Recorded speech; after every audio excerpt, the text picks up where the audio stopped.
So as you could tell by the title and probably the reflection on my glasses, what I'm about to do is react to this video Eggsoup made. Shout out to Eggsoup where he explained everything about the Dodge. Now I've already seen the video, but I'm gonna just go through the video and break down my thoughts and put in my input as to what I think about this whole them proposing a new air dodge change type of thing. And I'm not gonna go through the end part where he gives his thoughts. At when I get to that part of the video, I'm gonna pause it, and if you want to hear his thoughts, you could go see his video, link probably down below. I don't know, I'm pretty lazy, so probably not, but nevertheless, I'm gonna show you the channel logo, and I'm gonna show you the you gonna see the title of the video, so you gonna know where to look. This is the channel, and this is the title of the video. Egg soup. Boom.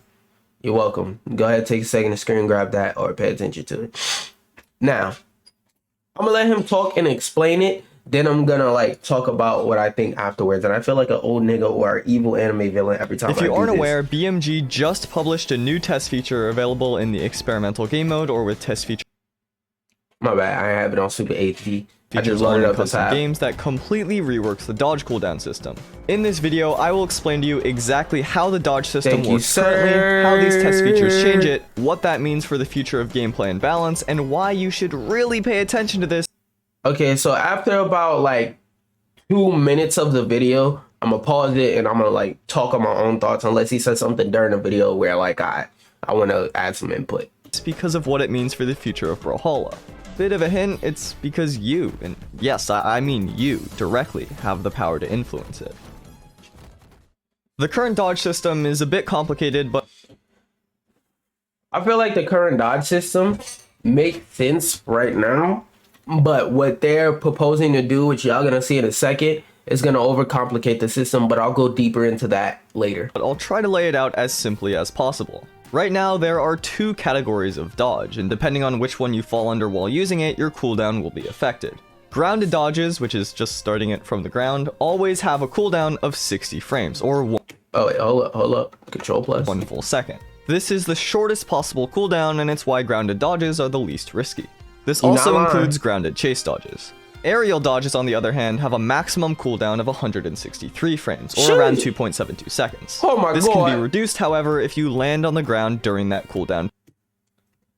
Now, as he's gonna explain in a second, this is the part that I think overcomplicates everything and does more than what's necessary, kind of, because for the type of game that this is, even though this game is really more focused towards competitive players, I don't know about this part, Chief. I really don't.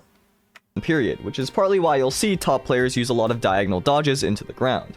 The way that it works is if you use your aerial dodge and then land on the ground within 75 frames or 1.25 seconds, the cooldown will reset to that value and you'll get your dodge back after just 75 frames. In other words, that's the minimum cooldown of an aerial dodge. And if you land on the ground anytime after 75 frames, your dodge will immediately become available. So if you use a dodge from the air, your cooldown can be anything from 75 to 163 frames, or 1.25 to around 2.72 seconds. If that sounds a little bit complicated, it's because it is. But don't mistake that complication with poor design, because it actually functions quite well. This system intuitively makes it feel like being near the ground is safe, and being far from it, like off stage for example, is dangerous. That right there is the reason why, like, on a conceptual level, I don't like this, because I feel like, well, whatever, it's just I just got a big UI now. But the reason why I like Brawhalla is because it allows a lot of offstage play and a lot of aerial play, like where you get to play offstage for extended amount of times, as exemplified in the combo you're seeing on screen right now. And I personally like that about Brawhalla, and I think that's the like number one thing that makes Brawhalla unique, the fact that evil anime villain, like but that's the number one thing to me that makes Brawhalla unique and different from every other platform fighter, where it's just kind of foot on the ground or unnecessary aerial aggression. I feel like Brawhalla is the one game that hits that balance of no, like,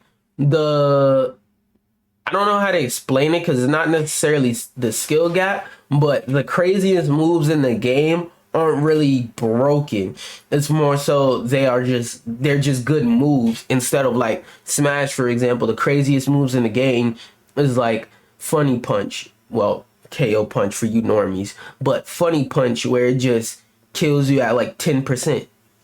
Whether you're shielding, whether you're jumping, it doesn't matter. If you get hit, if Funny Punch comes anywhere near you, you're getting hit and you go bye-bye. Or like just dumbass mechanics like Critical Hit, where it could just basically instant kill you at 60%. Or even Banjo's Wonderwing. Like, I love the shit on Banjo's Wonderwing, but I'm not gonna pretend like that move doesn't go crazy. Cause like I can side beat and kill you at like 40% in some scenarios. Or like even Byleth down special. Or even using a base roster character in Cinnabar's Revenge. I get punished for you countering me and grabbing me, and you just get to do like 80 damage on me in one hit, not one combo or nothing like that. One hit you could do 80 damage on me. So the thing I like about Brawhalla is that the best characters in the game just have really good moves. They don't necessarily they ain't broken or nothing like that. It isn't like, oh, this character can just infinitely fly like Meta Knight, and they have just infinite cover retreat like Sora. Or like this character, you basically can't hit them if they're in the middle of trying to hit you like Little Max Super Armor. Like no character has any stupid ass mechanic like that. So this game ends up being really, really fair. And what I think this does, like it ends up being really fair, and it ends up allowing you to play in the air on more even terms. Is like what I'm trying to say. It makes it so that when you play in the air, you're on more even terms with everybody, no matter who you're using, and it kind of goes down to skill. Like there are some characters, like don't get me wrong, there's always Wushang. Like that nigga just his abilities in the air don't make sense. And then there's like Tauros, even though he's like regarded as a shit character, and like a higher play, he's like a pretty just blue helmet character, just and you just get free wins and then use up sig. Like there are characters like that, but in these cases, like the moves end up being, if you don't shut your ass up. In this game, like a lot of characters end up being really, really balanced. So like even the characters that do have crazy things, they're offset with something like, for example, Tauros is heavy and slow. That's it. I wasn't gonna say anything about Wushang. The nigga literally has no weakness. Wushang's weakness is being able to be played by people who suck at the game. That's literally his only weakness. Cause like at top level, Wushang is a beast. I mean, there's other characters, cause like I said, this game does its best to be fair, but he's a demon. Like if it wasn't for the fact that this game often gives nerfs and buffs out to characters a lot and adds new characters, Wushang, that man, oh goodness. But off of my Wushang rant, to go back to press and play. As your ability to escape punishment greatly increases the closer you are. That's beside the point though. To sum it all up, if you use a grounded dodge... and another thing I wanted to say is this game, I enjoy how this game encourages neutral more than aggressiveness, because like in this game, the reason why I say it encourages neutral more, if this makes sense, games that are very combo heavy emphasize neutral, and games that are very neutral heavy emphasize combos. Because how do I put this?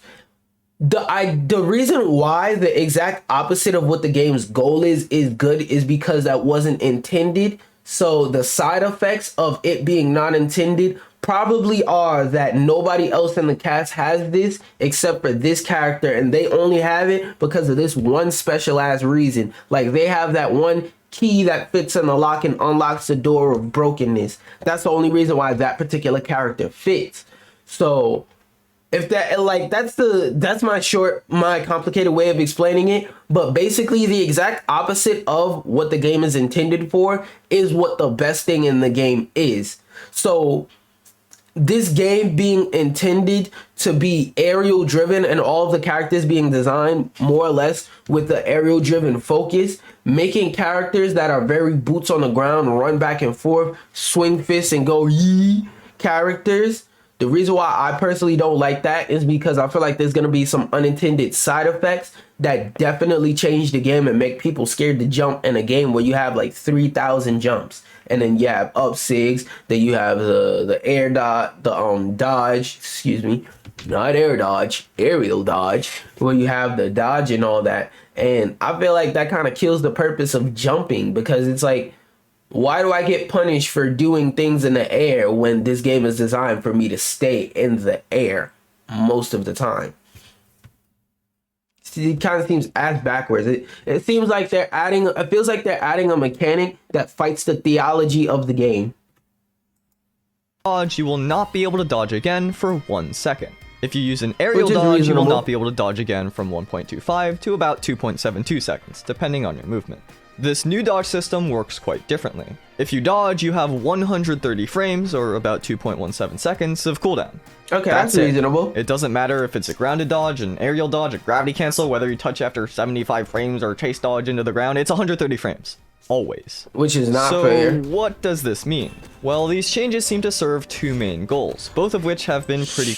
Well, I'm going to interject here and say what I think it means, because Jesus, control minus. Alright, the reason why I think these changes are bad is, as I previously stated, it heavily, like, I'm not gonna go over the rest of the video. I'm gonna just let it play in the background. But as I said a second earlier, like, the idea of this change is, like it says on screen, to make this to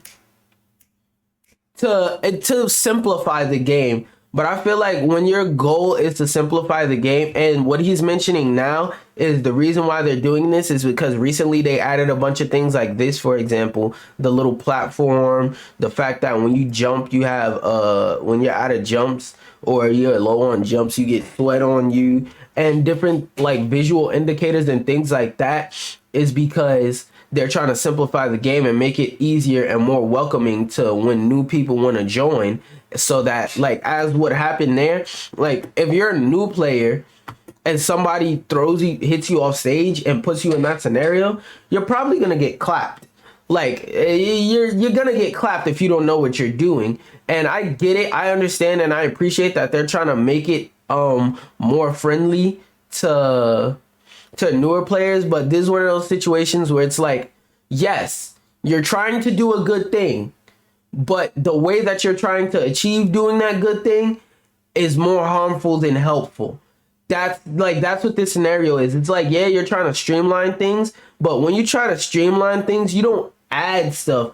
You take away mechanics that don't make sense. And I understand they don't want to take away too many mechanics, because then the people who are there and competitive, who like are their core fan base, the people who they like try to appeal to, are gonna leave the game. And you don't want your core fan base to leave the game, because if the core fan base leaves the game, then the people whose wallets matter, which are the casual people, are gonna look funny, like, he's been playing this game since it came out and he left the game. Well, like, what does that tell me? So they're not trying to eliminate the skill gap. They're not trying to eliminate the high skilled and high tech the highly technical things is what I'm trying to say. They're not trying to get rid of the highly technical actions and movements and things like that, but at the same time, they're trying to lower the skill floor, which I feel like it's reasonable. It's not unreasonable that they want to do that, but that's a dangerous thing to play with. Like, it's really, really dangerous to try and play with where the skill floor is at, because as I said, you move the skill floor or the skill ceiling in the wrong way, you can alienate new players. But if you lower it too much, you lose the core fan base, which, granted, losing the core fan base in terms of like money isn't that much. Like, it doesn't mean that much, but in terms of like, as a developer that actually likes to show care to the community and the game and stuff like that, that would really hurt your image. And like, you live off of your image. Well, they live off their image and the like the Brawhalla packs, like the skin packs, where they have, like, for example, Steven Universe, WWE, Scooby Doo, whatever little wacky ass characters they want to add. Like, point is they get their bread and butter off of that, but at the same time they like they're just oh, this is the clip I was waiting for. They're a business, so they care about making money, but they aren't one of those businesses where their only goal is making money. Now, reason why I was waiting for this clip, let me plus view it out. Reason why I was waiting for this clip is because if you pay attention to him over here, he literally just starts using his air dodge to like basically infinite around and infinitely stall. Which, yes, I do agree. Like, yeah, that's kind of toxic. Not gonna lie. But at the same time, let me trying to size the UI out correctly. That's kind of toxic. Not gonna lie. So I think you should nerf that specific something. Whatever specific mechanic allows that, or even like this stall, like whatever specific mechanics allow those stalls, you should nerf it and change it for those specific characters. I don't believe that you should make it so that every character in the game has to suffer to the same change, because what about the people is going to impact negatively that had nothing to do but benefit from it staying that way, in terms of versus if it wasn't that way.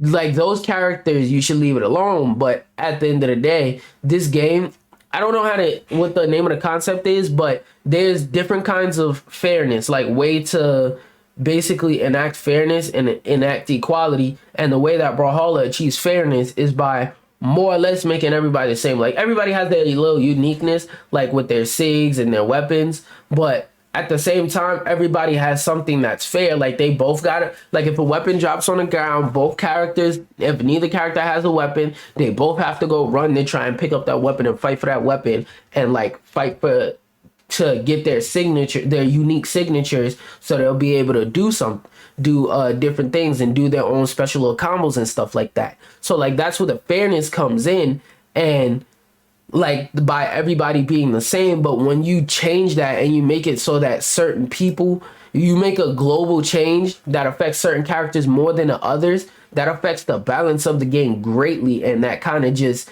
makes it so that certain characters that were already irrelevant become even more irrelevant. Or you change it, you might change it and make nerf a couple powerful characters that aren't Wushang, because he doesn't even count as a character. The nigga's just God in the game. But like, you might nerf a couple powerful characters, but it's like, at what cost? Like, yeah, you nerf the good characters, but the bad characters, you nerf them too. So it's like, it's one of those things where like I keep reiterating, it just feels like it's not fair at all. And I've been talking for 17 minutes, and this video long as hell, and I don't really have much else to say other than like finding better ways to explain myself. So I'm gonna shut my ass up and say, peace out, y'all. Don't forget to eat the booty like a bunny. Also, wait, hold up. Before I even say peace out, y'all, first off, I want to give some channel updates. I ain't got none. I just wanted to say that. But make sure you like, subscribe, share. You know, I hope this video made your day better. If it didn't make your day better, you should ask yourself, why you so fucking hard to please? Like, subscribe, share. Peace out, y'all. Don't forget to eat the booty like a bunny. Hey.